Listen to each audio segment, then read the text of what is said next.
అయోధ్య రామ జన్మభూమికి సంబంధించి అయోధ్య మందిరానికి సంబంధించి ఎటువంటి ఇంపాక్ట్ అనేది చూపించలేదని మనకు ఇప్పుడు ఉన్న ఫలితాలు మనకు చూపిస్తున్నాయి.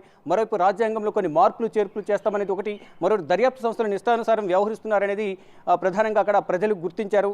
ఈ నేపథ్యంలోనే అంటే ఇష్టానుసారం వ్యవహరిస్తున్నారు, ప్రతిపక్ష పార్టీల పట్ల రాజకీయ కక్ష ధోరణితో వ్యవహరిస్తున్నారనేది కాంగ్రెస్ పార్టీ కానీ ప్రత్యర్థి పార్టీలందరూ కూడా బీజేపీకి వ్యతిరేకంగా, ప్రధాని నరేంద్ర మోడీకి వ్యతిరేకంగా ప్రజలకు తీసుకువెళ్లడంలో వారందరూ సక్సెస్ అయ్యారు. దానిలో భాగంగానే ఇక్కడ గతంలో కన్నా అంటే 400 సీట్లు అన్నారు, కనీసం సింగిల్గా ప్రభుత్వాన్ని ఏర్పాటు చేసే సింగిల్ మ్యాజిక్ ఫిగర్ కూడా వాళ్ళు సాధించలేకపోతున్నారు. అంటే ప్రత్యర్థి మిత్రపక్షాలు దయదలిస్తే తప్ప ఇప్పుడు బీజేపీ అధికారంలోకి వచ్చే అవకాశం కనిపించడం లేదు. ఇప్పుడు కింగ్ మేకర్గా ఏపీ నుంచి చంద్రబాబు, ఇటు బీహార్ నుంచి నితీష్ కుమార్ నిలిచారు. వారిద్దరు కనుక ఎన్డీఏ కూటమి నుంచి తప్పుకుంటే మాత్రం అక్కడ ప్రభుత్వాన్ని ఏర్పాటు చేయడం కొంచెం కష్టంగానే మారే అవకాశం కనిపిస్తుంది. ఈ నేపథ్యంలోనే ప్రధాని నరేంద్ర మోడీ, అమిత్ షా స్వయంగా మాజీ సీఎం చంద్రబాబు నాయుడుకి ఫోన్ చేసి కొన్ని ఆఫర్స్ ఇచ్చినట్లు కూడా సోషల్ మీడియాలో ప్రచారం జరుగుతుంది. ఎన్డీఏ కన్వీనర్గా ఇచ్చేందుకు ఆయనకు ఒక ఆఫర్ ఇచ్చినట్టు తెలుస్తుంది. దానికి సంబంధించి చంద్రబాబు కూడా ఆలోచించుకుని చెప్తానని చెప్పినట్టుగా కూడా ఒక ప్రచారం అయితే ఉంటుంది. కానీ మరోవైపు ఇటు కేరళలో, తమిళనాడులో, యూపీలో బీజేపీకి గట్టి దెబ్బ తగిలింది. మరోవైపు ఇతర కొన్ని రాష్ట్రాలు, ఇక్కడ మధ్యప్రదేశ్లో 29 స్థానాలు రాని పక్షంలో మరింత కష్టాల్లో పడే అవకాశం ఉండేది. కానీ ఇప్పుడు అక్కడ మధ్యప్రదేశ్లో బీజేపీకి అనుకూలంగా అక్కడ తీర్పు రావడం, ప్రజలు బీజేపీకి పట్టం కట్టడంతోనే కొంతమేరైనా ఇప్పుడు రేవంత్ రెడ్డి చెప్పింది 214 నుంచి 240, ఇప్పుడు ప్రజెంట్ 243 వద్ద కొనసాగుతుంది. మిత్రపక్షాలతో కలిపి 290కి పైగా ఉన్నాయి.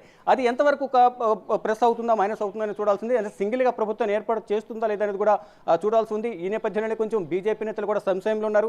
ఇక్కడ సాయంత్రం 7 గంటలకు ప్రధాని నరేంద్ర మోడీ బీజేపీ హెడ్ క్వార్టర్స్కు వస్తారంటూ కూడా సమాచారం ఉంది. అక్కడికి వెళ్ళిన తర్వాత ఇప్పుడు వచ్చిన ఫలితాలపై ఏ విధంగా మాట్లాడతారు, అక్కడ ఇప్పుడు అంతర్గతంగా కొన్ని చర్చలు కొనసాగుతున్నాయి. నెక్స్ట్ కంటిన్యూటీ ప్రధానిగా నరేంద్ర మోడీ ఉంటారా? ఎవరైనా అక్కడ అసహనం, అసంతృప్తి వ్యక్తం చేస్తే బీజేపీలో ఎవరైనా సహకరించకపోతే ప్రధానిని మార్చే అవకాశం ఉంటుందా అనే చర్చ కూడా ఇప్పుడు దేశవ్యాప్తంగా కూడా చర్చ కొనసాగుతోంది.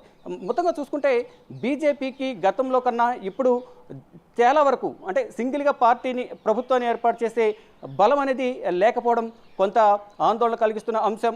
ఇటు గతంలో కన్నా భిన్నంగా ఇప్పుడు ఇండియా కూటమి బలం పుంజుకుంది. దాదాపు 230 సీట్లకు దగ్గరగా కూడా సీట్లను చేజిక్కించుకుంది, అంటే లీడ్లో కొనసాగుతుంది. ఫర్దర్గా సాయంత్రానికల్లా మనకి ఎవరు ఎన్ని సీట్లలో ఏ కూటమి లీడ్లో ఉందనేది కూడా చూడాల్సి ఉంది. ఇక బీజేపీకి ఏపీ నుంచి చంద్రబాబు, బీహార్ నుంచి నితీష్ కుమార్ వీరిద్దరూ బలంగా ఉండే అంటే కింగ్ మేకర్గా చంద్రబాబు ఉండే అవకాశం కనిపిస్తుంది. కానీ ఇక సాయంత్రంలోగా డిసైడ్ ఫ్యాక్టర్ అని తెలిసే అవకాశం కనిపిస్తుంది. కానీ మొత్తంగా చూసుకుంటే బీజేపీ అంటే ఎన్డీఏ కూటమి మాత్రం ప్రభుత్వాన్ని ఏర్పాటు చేసేందుకు ప్రయత్నాలు కొనసాగుతున్నాయి. ఆ దిశగా వారికి మేమే ప్రభుత్వాన్ని ఏర్పాటు చేస్తామంటూ కూడా బీజేపీ నేతలైతే ధీమా వ్యక్తం చేస్తున్నారు. ఇక మొత్తంగా చూసుకుంటే గతంలో ఏదైతే తెలంగాణ సీఎం రేవంత్ రెడ్డి నేషనల్ మీడియాకి ఇచ్చిన ఇంటర్వ్యూలో ఏదైతే అంచనాలు చెప్పారో 214 నుంచి 240, ప్రజెంట్ 243 వద్ద కొనసాగుతుంది. మొత్తం 400 సీట్లు టార్గెట్గా పెట్టుకున్న బీజేపీకి కేవలం 240 సీట్లు మాత్రం వస్తాయని తెలిపారు. అంటే దానికి ఫర్ ఎగ్జాంపుల్గా మనం గతంలో తెలంగాణలో కాంగ్రెస్ పార్టీ పరిస్థితి, కాంగ్రెస్ పార్టీని అధికారంలోకి తీసుకురావడానికి సీఎం రేవంత్ రెడ్డి ఎంతగా కృషి చేశారు, సహకరించిన వారిని కూడా తన వైపు డైవర్ట్ చేసుకుని ఏ విధంగా కష్టపడి పనిచేశారు, ఆ ప్రిడిక్షన్ ఇక్కడ తెలంగాణకు సంబంధించిన ప్రిడిక్షన్ ఏ విధంగా అయితే తాము అధికారులకు తీసుకురావడానికి ప్రయత్నాలు చేశారో, ఇటు దేశవ్యాప్తంగా కూడా ఆయనకున్న అంచనాల మేరకు, ఆయనకున్న మొత్తం కమ్యూనికేషన్ మేరకు అందరితో మాట్లాడిన తర్వాతే 214 నుంచి 240 సీట్లు వస్తాయంటూ కూడా రేవంత్ రెడ్డి చెప్పినట్లుగా మనకు సమాచారం అయితే అందుతోంది. Thanks for the updates Shiva. ఒక రాజకీయ నేతకి నిజంగా రాజకీయాలకు సంబంధించిన అవగాహన